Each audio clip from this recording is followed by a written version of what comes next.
Festival week, it's very wonderful to have the public and sharing those moments with film lovers.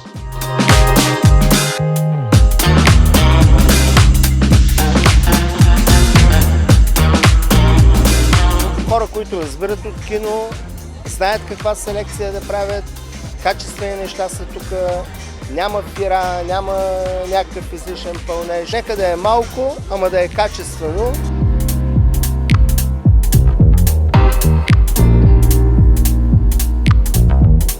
За нас е голяма чест, че сме тук на този фестивал, не за друго, защото не само за нашия филм, но Бургаска община е помогнала на доста български филми, които са се заснели на територията на общината и ги е подпомогнала и финансово, и като локации, като организация на локациите, което за киното е нещо много важно. И за нас беше голяма чест и удоволствие, че така общината много плътно застана за този проект.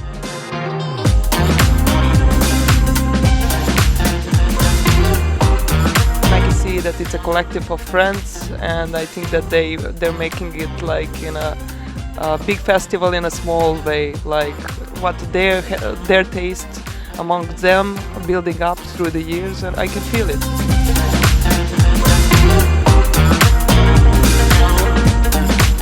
Благодаря на фестивала, че има отношение към това, което правим, и тук намираме прекрасна публика, която наистина ни реагира адекватно, задава ни много точни въпроси, радва се на филмите с нас, страда на филмите с нас и е много емоционална.